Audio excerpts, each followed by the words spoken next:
தேர்தல் அறிக்கை குறைந்தது ஒரு 2 மாசம் முன்னாடி அவர் வெளியிட்டார். அவருக்கு வந்து இப்ப கூட்டணி இது வேட்பாளர் ஒரு ஸ்ட்ராட்டஜியா பாக்குறாரு. லாஸ்ட் மினிட்ல சொல்லும்போது மக்கள் ஓட்டு போடுவாங்க. அவ்வளோ பெரிய கூகுள் இல்லையே, அவ்வளோ பெரிய பாம் ஷெல் இல்லை. உண்மையிலே விஜய் அவர்களோட வேட்பாளர்கள் பாவம். நல்லவர்கள் நிறைய பேர் இருக்கிறாங்க, ஏழைப்பாழிகள் அதிகமாக இருக்கிறாங்க. 4ஆம் தேதிக்கு பின்னாடி நிறைய வாங்கி செலவு பண்ணிட்டு இருக்காங்க. அவங்கள கடனுக்கு யார் பொறுப்புன்னு எனக்கு தெரியல. முதல்வராக அவர் வர்றதுக்கு உண்டான சாத்தியக்கூறுகள் வாய்ப்புகள் இருக்கிற மாதிரி நான் பார்க்குறேன். எத்தனை எம்எல்ஏக்களாவது கிடைக்கும்னு நினைக்கிறீங்க சார்? விஜயே கஷ்டப்படுவார். ஒரு வேளை சட்டமன்றத்துக்கு போய் ஜெயிச்சுட்டு போகிறாருன்னா அங்கே வந்து you will get more exposed. நான் இப்போ போகவே மாட்டேன் அப்படின்னு சொன்னால் பாருங்கள், அங்கே எவ்வளோ கோபம் எங்கள் அண்ணன் விஜய் மீது, எவ்வளோ வன்மம் இந்த பத்திரிகையாளர் என்னை ஆபாசமாக திட்டுவாங்க. இப்போ அவங்க பயந்து போயிருக்கிறாங்க. உண்மையிலே அதுவும் உண்மைதான். திமுகவும் அதிமுகவும் ஆளுகின்ற கட்சி. அதுக்கேற்ற மாதிரி கூட்டம் வந்து வருங்க. ஓட்டு என்ன சரியா போயிடுங்க. நேற்றுக்கு விஜய மிரண்ட மாதிரி தான் இருந்தது இல்ல சார்? அந்த அவரு மிரள் தான் செய்யணும். அவருக்கு தெரியும்ல வரவங்க காலக்கையர்கள்னு. பிராணாக்குட்டி பூரா இப்படி ஏங்குற கூட்டத்துக்கு ஒரு 1000 பேரா வீட்டில் கூப்பிட்டு பார்த்தா என்னப்பா குறைஞ்சா போயிடுவீங்க. நேற்று 9 பேர் மயக்காச்சு. நல்ல வேலை யம தர்மராஜா பாதி தான் வேலை செஞ்சார், மீதி பாதி பாசக்கயிறு நல்ல வேலை தூக்கினார். நான் தான் வேட்பாளர், வெற்றி கான்ஃபிடென்ட்டாக இருங்க, வெற்றி கான்ஃபிடென்ட்டாக இருங்க.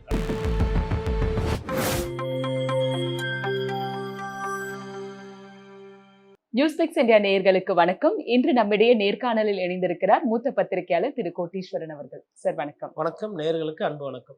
சார், விஜய் அவர்கள் நேற்றுக்கு திருப்பூர்ல நடத்திய பிரச்சாரம் பற்றின முதல் கட்ட பார்வை. அவர் நிறைய வாக்குறுதிகளை கொடுத்திருக்காரு. கன்னியாகுமரியிலும் அதே மாதிரி சொல்லியிருக்காரு.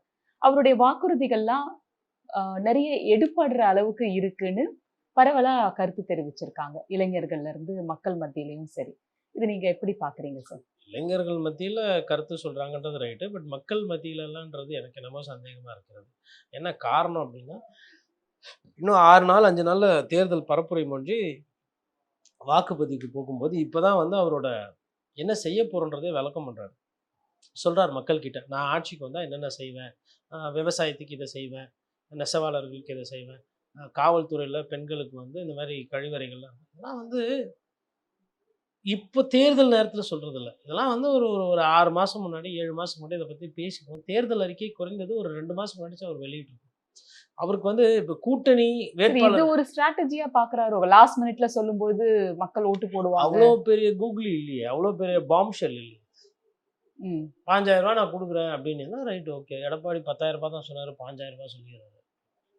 இன்னொன்று இப்போ பார்த்துட்டு சொல்லக்கூடாது, மாற்றி ஒரு வாட்டி சொல்லினா அதுக்கப்புறம் நம்பகத்தன்மை போயிடும். சும்மா தமாஸ்க்கு சொல்கிறாப்புல தம்பி, அவருக்கு எதுவும் தெரியாது அப்படின்றாங்க. அந்த மாதிரி ஆல்ரெடி அவருக்கு அந்த பேர் கொஞ்சம் கொஞ்சமாக வந்துட்டுருக்கு. ஒரு பார்ட்டியோட மேனிஃபெஸ்டோன்றது ஒரு புக்லெட்டாக போட்டு ஒரு காமனாக ஒரு இடத்துல ஒரு ஃபங்க்ஷன் வச்சு ரிலீஸ் பண்ணுறது என்ன பிரச்சனை? சரி, பனையூரில் வீட்டில் தான் ரிலீஸ் பண்ணுங்களேன். வெளில வரதுக்கு உங்களுக்கு ஏசிலாம் பத்தாது, கஷ்டமாக இருக்கும். வீட்டில் வச்சு ரிலீஸ் பண்ணிக்கலாம் சார். அது ஒரு ஸ்ட்ராட்டஜின்றாங்க சார். மொத்தமாக ரிலீஸ் பண்ணிட்டா ஒரு 5 விஷயத்தை பற்றி பேசுவாங்க. இப்படி அவர் அது வந்து அதிமுக எடப்பாடி பழனிசாமி அதை பண்ணிட்டாரு, பண்ணி அவர் வெற்றியும் பெற்றுட்டார். அதை இவர் ஃபாலோ பண்றாருன்னு. அப்போ எதுக்கு நீங்கள் அதுக்கு அதிமுகவே இருக்கலாம்? நீங்கள் புதுசாக வரீங்கன்னா பழைய ஆட்டக்காரரை விட நல்லா ஆடும். பழைய ஆட்டக்காரரை ஃபாலோ பண்ணுறது இல்லை அவர் பாயிண்ட்ஸை திருடுறது அப்படின்றதுலாம் வந்து அந்த அரசியலில் விஜய் போன்ற புதுமுகங்களுக்கு அது சரியாக வராது. ஒன்று. ரெண்டாவது, அது என்னென்னா புவர் ப்ரிப்பரேஷன். சரிங்க, தேர்தல் வாக்குறுதிகளை தேர்தலுக்கு ஒரு வாரத்துக்கு முன்னாடி நான் பார்ட்டாக இன்ஸ்டால்மெண்ட்டில் கொடுக்குறது கடைசி நேரத்தில் தேர்வுக்கு படிக்கிற மாதிரி. உங்களால் ஜஸ்ட் பாஸ் தான் ஆக முடியும், இல்லை ஃபெயில் ஆகிடுவீங்க. உங்களால் கோல்டு மெடலோ டிஸ்டிங்ஷனோ வாங்க முடியாது. இதே புரிஞ்சிக்க மாட்டேன்றாரு அவருக்கு தெரியல. சரி, அவருக்கு தான் புரியலன்னா அவர் ஆதரிக்கிறவங்க அதை விட மோசமாக இருக்கு. இவர் ஒவ்வொரு சட்டமன்ற தொகுதியாக போனார்னா இந்தளவுக்கு கூட்டம் சேராது. இப்போ உதாரணத்துக்கு கேரளாவில் கோயம்புத்தூர் திருப்பூர்லலாம் வந்து கேரளாலேருந்து வந்து வேலை செய்கிறவங்க ஜாஸ்தி பேர் இருக்காங்க. கேரளாவில் விஜய் சாருக்கு ஃபாலோவர்ஸ் இருக்காங்க. நிறைய மலையாளிஸ் போயிருக்காங்க பார்க்குறதுக்கு கோயம்புத்தூர்லேயே திருப்பூர்லேயும். இப்போ அவங்களுக்கு இங்கே ஓட்டு இருக்கான்னா தெரியாது. ஆனால் அந்த கூட்டத்தை பார்க்கும்போது நல்ல கூட்டம். உண்மையை சொல்லணும்னா திமுகவுக்கும் அதிமுகவுக்கும் என்ன கூட்டம் வருமோ அதை விட ஜாஸ்தியாக வருது. ரெண்டுத்தையும் சேர்த்தா என்ன கூட்டம் வருமோ அந்த கூட்டம் வந்துட்டு இருக்கும் கிட்டத்தட்ட. பட் சரி, கூட்டம் ஓட்டாக மாறுமா, அது வாக்காக மாறுமா அப்படின்னா அது தெரியாது. தட்ஸ் நதர் சப்ஜெக்ட், அது நம்ம தேர்தல் முடிஞ்சதுக்கு அப்புறம் தான் அது ரிசல்ட் வந்தோம்னா ஆராய முடியும். ஓகே, கூட்டம் கன்வெர்ட் ஆகிடும். பட் என்னோட புரிதல் தனிப்பட்ட முறையில் நீங்கள் என்ன கேட்டீங்கன்னா அது வாக்காக மாறாதுன்றது தான் நான் ஃபர்ஸ்ட்லேருந்து பதிவு பண்ணிவிட்டேன். ஏன்னா ஒரு நடிகரை பார்க்கறதுக்கு இருக்கான ஆர்வம் வேற, ஓட்டு போடுறது என்பது வேறு. ஓட்டு போடுறது வந்து நீங்கள் அதை நம்பணும். இவர் ஜெயிப்பார் அப்படின்னு நம்பணும். இவர் நல்லது செய்வார் நம்பணும். அவர் படத்தில் நல்லது செஞ்சார், அதனால் நான் பார்த்துட்டு ஓட்டு போடுறேன்றது அது வந்து ஒரு வகையான ஒரு ஒரு இன்ஃபெச்சுவேஷன். That is not reality. சரி, இப்ப விஜய் அவர்கள் களத்துல எப்படி இருக்காங்க சார்? விஜய் அவர்களோட வேட்பாளர்கள். ஏன்னா பெரும்பாலும் 234 தொகுதியிலும் வந்து விஜய் தான் நிக்கிறாங்க அப்படின்னு சொல்றாங்க. இப்போ வந்து கும்பகோணத்துல பார்த்தோம்னாக்கா, விஜயோட ஹாலோகிராம் வச்சு அந்த 3D வீடியோ பிரசன்டேஷன் அப்படியே விஜய் பேசுற மாதிரியே இருக்கு. இப்படி வந்து போயிட்டு இருக்கு. இத எப்படி பார்க்குறீங்க சார்? உண்மையிலே விஜய் அவர்களோட வேட்பாளர்கள் பாவம். நல்லவர்கள் நிறைய பேர் இருக்கிறாங்க. ஏழைப்பாழிகள் அதிகமாக இருக்கிறாங்க. 4ஆம் தேதிக்கு பின்னாடி நிறைய வாங்கி செலவு பண்ணிட்டு இருக்காங்க. அவங்கள கடனுக்கு யார் பொறுப்புன்னு எனக்கு தெரியல. ஜெயிச்சிட்டாங்கன்னா ரைட்டு, ஓகே. ஜெயிச்சாலும் தோத்தாலும் கடன் கடன் தானே. நீங்கள் ஆளுங்கட்சி எம்எல்ஏவா நீங்கள் எல்லாம் எதுக்கு இந்த எம்எல்ஏ பதவிக்கு ஆசைப்படுறீங்க? ஆளுங்கட்சி எம்எல்ஏவா இருக்கணும். ஏன் ஆளுங்கட்சி எம்எல்ஏவா இருக்கணும்? சேவை செய்வா? ஏதோ ஒரு நோக்கம் இருக்கு இல்லையா? நான் பொதுவாக பேசுகிறேன். அந்த நோக்கம் என்பது தாவேக்காக்கு சுத்தமாக கிடையாது. ஜெயிச்சாலும் கிடையாது, தோத்தாலும் கிடையாது. ஏன்னா முதல்வராக அவர் வர்றதுக்கு உண்டான சாத்தியக்கூறுகள், வாய்ப்புகள் இருக்கிற மாதிரி நான் பார்க்குறேன். எத்தனை எம்எல்ஏக்களாவது கிடைக்கும்னு நினைக்கிறீங்க சார்? 2லேருந்து ஒரு 3, 4 கிடைக்கும். அவ்வளவுதான் கிடைக்கும்ன்றீங்களா? இந்த உழைப்புக்கு அவ்வளோதான் கிடைக்கும். இப்போ நீங்கள் என்கிட்ட ஒரு ஒரு ஒரு பெரிய பெட்ஷீட் எடுத்து வந்து கொடுக்குறீங்க. இந்த பெட்ஷீட் அளவுக்கு இருக்குது அந்த துணி. அதில் எத்தனை பேருக்கு சட்டை தைக்கலாம், எத்தனை பேருக்கு பேண்ட் தைக்கலாம் அப்படின்னா ஒரு டெய்லர்கிட்ட கேட்டால் அவர் கணக்கில் பார்த்துட்டு ஒரு டேப் வச்சு இத்தனை பேர் தைக்கலான்னு சொல்லுவார். அது மாதிரி அரசியலுக்கும் ஒரு கணக்கு இருக்கும்ல. இவ்வளோ உழைப்புக்கு எவ்வளோ கிடைக்குமோ சரி, அவ்வளோதான் எங்களுக்கு கிடைக்கும். இருக்கிற செல்வாக்குக்கு வந்து உழைப்ப தாண்டி மக்கள் தானா வந்து வாக்களிப்பாங்க அப்படிங்கிற ஒரு பார்வை அந்த இருக்கு. உழைப்பு கம்மியாகும். அந்த எதிர்பார்ப்புக்கு தான் அந்த ஒரு 10லேருந்து 15% ஓட்டு கிடைக்கும். அதுக்கு மேலே கிடைக்கணும்னா இன்னும் எக்ஸ்ட்ராவாக உழைக்கணும். நீங்கள் இவ்வளோன்னு உழைச்சிட்டு 234 தொகுதியில நான் ஜெயிப்பேன்றதெல்லாம் வந்து அதெல்லாம் வந்து கற்பனை குதிரைகள். அது கற்பனை குதிரை எடுத்து அவர் பாட்டுன்னு அவர் முதல்வராக வாழ்ந்து ஓட்டிட்டு இருக்காரு. ஸோ அந்த எம்எல்ஏ வேட்பாளர்கள் எலெக்ஷன் ரிசல்ட்ஸ்க்கு அப்புறமா கஷ்டப்படுவாங்க அப்படிங்கிற ஒரு பார்வை எடுத்து விஜயே வைக்கிறீங்க நீங்க. கஷ்டப்படுவார். ஒரு வேளை சட்டமன்றத்துக்கு போய் ஜெயிச்சுட்டு போறாருன்னா அங்கே வந்து you will get more exposed. அவரால் ரெகுலர் பொலிட்டிஷியன் மாதிரி முதல்ல வர்ற மாதிரி தெரியும். போகணும்ல தொடர்ச்சியா இல்லை ஏதோ ஒரு இடத்துல சட்டமன்றத்துக்கு. மேபி ஜெயிச்சு கூட போகலாம். திருச்சியில் இல்ல இல்ல, வாய்ப்பு இல்லை. பெரம்பூரில் ஜெயிச்சதுக்கு அப்புறம் தொடர்ந்து சட்டமன்றத்துக்கு அது போகணும்ல. பார்ப்போம். போவாரான்னு தெரில. டவுட்டு தான். நான் இப்போ போகவே மாட்டார் அப்படின்னு சொன்னால் பாருங்கள் எவ்வளோ கோபம் எங்கள் அண்ணன் விஜய் மீது எவ்வளோ வன்மம் இந்த பத்திரிகையாளர் என்னை ஆபாசமாக திட்டுவாங்க.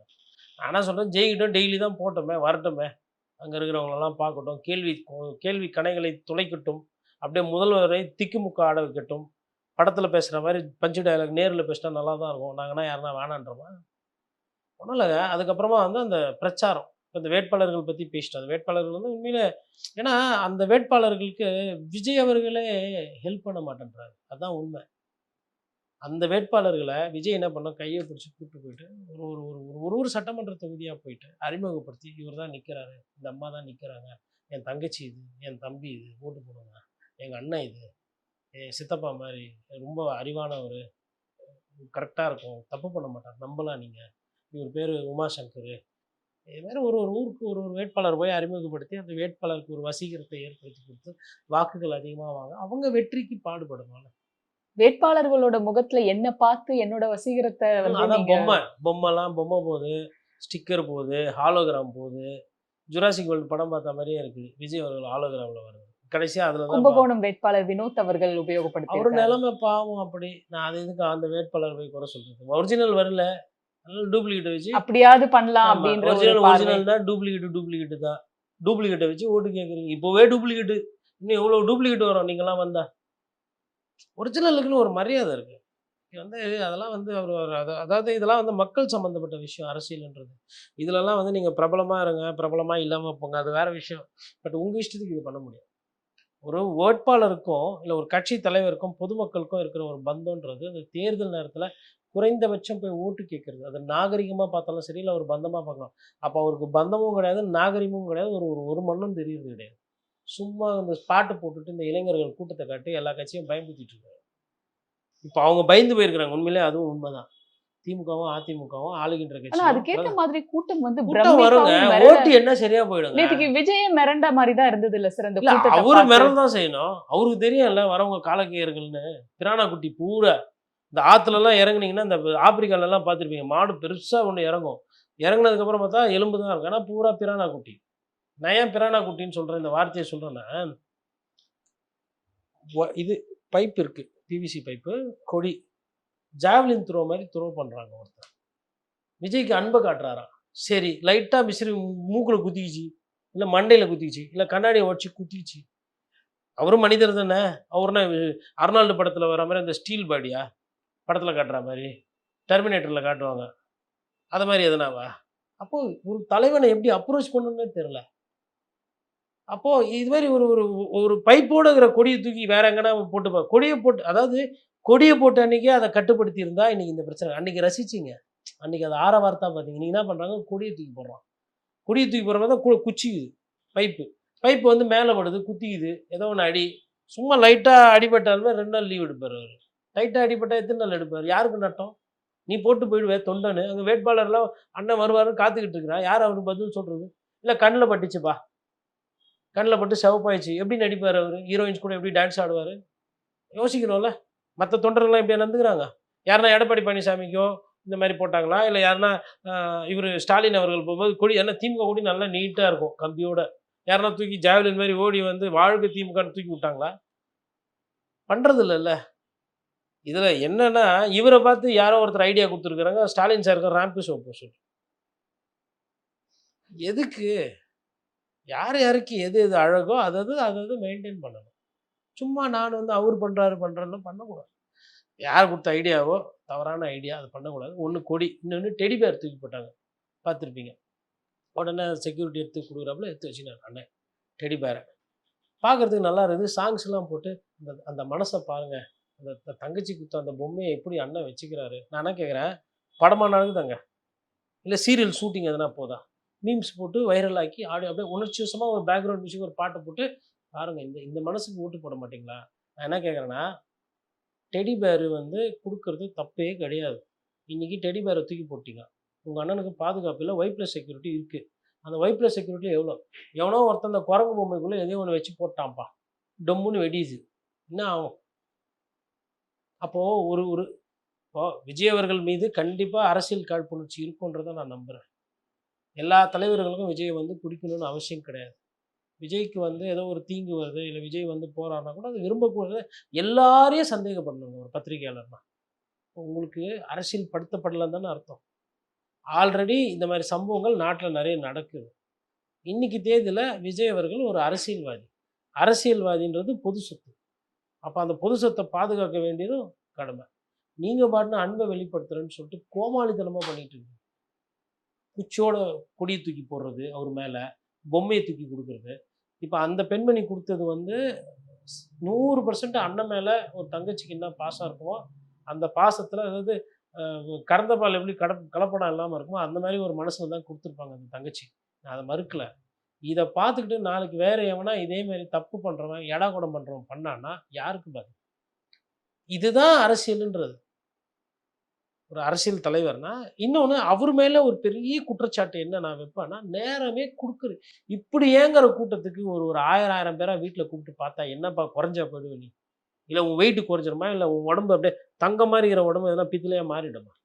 கூப்பிட்டு தான் பாரு, வீட்டில் கூப்பிட்டு பாருங்கள். இந்த தங்கச்சி அக்கா அவ்வளோதான் கூப்பிட்டு பாருங்கள். அண்ணன் தம்பி ஃபோட்டோ எடுங்க, பழகுங்களேன். அவங்க அதுக்கு தானே ஆசைப்பட்றாங்க. டெய்லி ஒரு 1000 பேர், இல்லை ஒரு டெய்லி ஒரு 500 பேர். அந்த அந்த மோகம் குறையும்ல. மோகம் குறைஞ்சதுக்கப்புறம் அரசியல் ஆரம்பமாகும்ல. அதை அப்போ நீங்களும் வேணும்ட்டு தானே பண்ணுறீங்க. இந்த கூட்டத்தை காட்டி எல்லாரையும் மிரட்டுறோம் பாரு, விட்டுறோம். நேற்று 9 பேர் மயக்காச்சு விடுங்க. நல்ல வேலை யம தர்மராஜா பாதி தான் வேலை செஞ்சார், மீதி பாதி பாசக்கயிறு நல்ல வேலை தூக்கினார். இன்னும் டைட்டாக போட்டு தான் நேற்றும் காவு. ஒரு ஒரு ஒரு எண்ணமே இல்லையா? இன்னொன்று, எதுக்கு சண்டே வரீங்க? லீவு நாளாக வரீங்க? ஏன்னா மற்ற நாளில் போனால் ஸ்கூலு காலேஜெலாம் இருக்கும், ஜனங்க வரமாட்டாங்க. லீவு நாளில் போனால் கூட்டம் வரும். அதானே? வேற என்ன? கரெக்டாக பார்த்து டைம் பண்ணுறது. சரி வர்றதான் வரீங்க. பட் இன்னைக்கு டி நகர்லாம் வராருல்ல. இதுக்கப்புறம் நான் சண்டே சாட்டர்டேலாம் பார்க்குறது. இன்னும் 4 நாள் தான் இருக்குது. 4 நாள் இல்லை 5 நாள் தான் இருக்குது அவருக்கு டைமே. அதில் அவர் எத்தனை நாள் ரெஸ்ட் எடுப்பார் தெரியல. இப்போ இன்றைக்கி தான் கொஞ்சம் சாயந்தரமாக வராரு சார். இப்போ 12 மணி, 12, 2, 1:30 என்ன டைம் இது? வெயில்லையா போய் பார்ப்பீங்க ஜனங்களை? ஒரு ஒரு காமன் சென்ஸ் இல்லை? மக்களை எப்போ வெயிட் பண்ண வைக்கணும், எப்போ பார்க்கணும், யார் சொல்லி கொடுக்குறீங்களா உங்களுக்கு? உங்கள் கூட இருக்கிறவங்க உங்ககிட்ட பேச முடியாது. பேசினா நீங்கள் அப்பாயின்மெண்ட் கொடுக்க மாட்டீங்க, தள்ளி வச்சுருக்கீங்க. யாருன்னா ஒருத்தர் சொல்லணும் இல்லைங்க எடுத்து இதெல்லாம். என்ன இது இது இப்போ கடைசி 2 நாள் 3 நாள் அவர் மதியம் பார்க்குறாருன்னா பரவாயில்லங்க. அவர் ஆரம்பிச்சதுலேருந்தே மதியம் தாங்க. அவரோட ஃபேவரட் டைமே அந்த இப்போ உனக்கு பிரச்சனை இல்லப்பா. டீஹைட்ரேஷன் ஆச்சுன்னா, நீ வண்டிக்குள்ள போனவுடனே லெமனேட் வரும், சாத்துக்குடி ஜூஸ் வரும், இப்ப எல்லாம் இருக்கும். வேட்பாளர் மயக்கம் வச்சு இப்படி உட்காந்துக்கிறார் ஒருத்தர். தண்ணி தெளிச்சு அவர் எடுத்துக்கினார். அவரு அது ரெடி ஆகுறதுக்கே 6 மணி நேரம். அன்னைக்கு போயிடுச்சா நாளு வேட்பாளருக்கு பிரச்சாரம் போச்சா? இதெல்லாம் யோசிக்கணும். எடப்பாடி பழனிசாமி போய் நிக்கும்போது சொல்றாரு, "நான் வெயில்ல நிப்பேன். எனக்கு ஒண்ணும் பிரச்சனை இல்ல. உங்களுக்கெல்லாம் ஒண்ணும் பிரச்சனை இல்லையே. வெயில்ல வந்ததுக்கு நன்றின்றாரு." டெய்லி அவர் போய் வெயில்ல பிரச்சாரம் கேட்டுன்னுருக்கிறாரு. ஓட்டு கேட்டுன்னு இருக்கிறாரு. அப்போ அரசியல் தலைவர்களுக்கு ஒரு புரிதல் இல்ல. அவர் புரிதலே இல்லாம அவர் அரசியல் பண்ணிட்டு சரி, இறுதியா ஒரு கேள்வி. நீங்க 3, 4 எம்எல்ஏக்கள் வர்றதுக்கு வாய்ப்புகள் இருக்குன்னு சொன்னீங்க டிவிகேக்கு. அது யாருன்ற ஏதாவது ஒரு அனாலிசிஸ் இருக்குங்களா? பெரம்பலூர் இல்ல அனாலிசிஸ்ன்றது வந்து ஒரு ஒரு ஒரு ஒரு தோராயிரமா ஒண்ணு பேசுறது. அனாலிசிஸ்ன்றது ஒரு பெரிய வார்த்தை. டீட்டெயிலா டீகோட் பண்றது. களத்துல வந்து பார்த்தீங்கன்னா, உங்களுக்கு வந்து விஜய் அவர்களுக்கு ஒரு வாய்ப்பு இருக்கும். ம். செங்கோட்டையன் வந்து டைட்டா போகுது. முன்ன பின்ன அப்படின்ற மாரி அங்க யார் வேணா ஜெயிக்கலாம் அப்படின்ற மாரி ஒரு ஒரு பேசுபொருள் இருக்கு. இது 2வது. வேற எங்கனா எதனா ஒருத்தர் 2 பேர் வந்து ஆதவ அர்ஜுனாக்கு வாய்ப்பு எப்படி இருக்கு இல்ல சார்? ஆதவ அர்ஜுனாக்கு வந்து கார்த்திக் வந்து விடமாட்டார். அண்ணா நகர் கார்த்தி வந்து இஸ் அ டஃப் கேண்டிடேட். ம். Grounded person. அத தாண்டி வந்து ஃப்ரெண்ட்ஸ் சர்க்கிள்லாம் ஜாஸ்தி. பெரிய இடத்து அந்த சர்க்கிள் அதெல்லாம். அது கம்ப்ளீட்டா ஸோ டிஎம்கே. டஃப் தான் ரொம்ப. சபரீஷனே வந்து அங்க நிக்கிறார்ல. ம். கார்த்தியா பார்ப்பீங்களா? இல்ல டிஎம்கே ஃபர்ஸ்ட் ஃபேமிலி இறங்குதுன்னு பார்ப்பீங்களா? நீங்க ஆதவ் கார்ட தூக்கி போடும்போது அவங்க கிட்ட இருக்க கார்ட போடுறாங்கல்ல. தொகுதி மாறி வந்து நிக்கிறாங்கன்னா என்ன அர்த்தம்? ஆதவ் அங்க ஜெயிக்கக்கூடாதுன்னு அர்த்தம். அதுதான் அவங்க விரும்புறாங்க. திமுக விரும்புறாங்க. அதனால ஆதவுக்கு வந்து அந்த வாய்ப்பு இருக்காது. மிச்ச இடம் யாருன்னா ஒருத்தர் மயிலாப்பூர் எப்படி சார்? மயிலாப்பூர்லலாம் வந்துட்டு 2 வே போல்ஸ் தான். வெங்கட்ராமன் அவருக்கு வாய்ப்பு இல்லைன்றீங்களா? இவரு என்ன ஒரு மயிலாப்பூர்ல இப்ப அவரு போய் நிக்கிறாருன்னா, தொகுதியில 1 வருஷத்துக்கு முன்னாடி இறங்கியிருக்கணும். 6 மாசத்துக்கு முன்னாடி அங்க ரத்த தான முகாம் நடத்தியிருக்கணும். அங்க மயிலாப்பூர் கபாலி கோயில்ல ஒரு 4 ஃபங்ஷன் நடத்தியிருக்கணும். அங்க இருக்கிற ஏழை பாழைகளுக்கெல்லாம் நலத்திட்ட உதவி குடுத்துருக்கணும். பொங்கலுக்கு பரிசு தொகையோ ஏதோ ஒண்ணு பொங்கல் பையோ ஏதோ ஒண்ணு குடுத்து, வெங்கட்ராமன் ஒருத்தர் இருக்காரு இங்க. அவரு தான் நிக்கிற மாரி சொல்றாங்க விசில்ல. தேர்தலுக்கு முன்னாடிலேருந்து பேசணும். சும்மா திடீர்னு போயிட்டு 20 நாள்ல விசில் சின்னம் குடுத்துட்டாங்கன்னு வாங்கி சால்வைய போட்டுட்டு நான் தான் வேட்பாளர். வெற்றி, வெற்றி கான்ஃபிடென்ட்டா இருங்க, கான்ஃபிடென்ட்டா இருங்க. வெற்றி, வெற்றி கான்ஃபிடென்ட்டா இருங்க. எப்படின்னா, அது எப்படி இருக்குது? அது இந்த பிரச்சாரம் எதார்த்தமாவா இருக்குது? எல்லாத்துக்கும் ஒரு முறை இருக்குல்ல. நாளைக்கு வந்து நீங்க வந்து காலைல இட்லி, கறி குழம்பு சாப்பிடணும்னா என்ன பண்ணுவீங்க? ஆட்டுக்கால் பாயாண்ணா. முன்னாள் நைட்டே பாய்க்கு சொல்லிட்டு, பாய் கொஞ்சம் பாயா காட்டுக்கால் எடுத்து வைங்க காலையிலன்னு, அது ஊற வச்சுட்டு, அதுக்கப்புறம் இட்லிக்கு வேண்டியதெல்லாம் ஒரு டிஃபனுக்கே இவ்வளோ ப்ரிப்பேர் பண்ண வேண்டியதா இருக்கு, ஒரு நாள் முன்னாடி. இல்லைங்களா? ஆனா வேட்பாளர் வண்டி உடனே போய் இன்ஸ்டன்ட்டா நின்னு 20 நாள்ல பிரச்சாரம் பண்ணி ஜெயிச்சிருவீங்கன்னா, அது எப்படி இருக்குது? See, there is no shortcuts in politics or anywhere. It has to be hard earned way and it is a process. இவங்க ப்ராசஸ்ல நெறைய ஷார்ட் கமிங்ஸ் இருக்கு. அதான் பிரச்சனை. நன்றி சார். வணக்கம். நன்றி, வணக்கம்.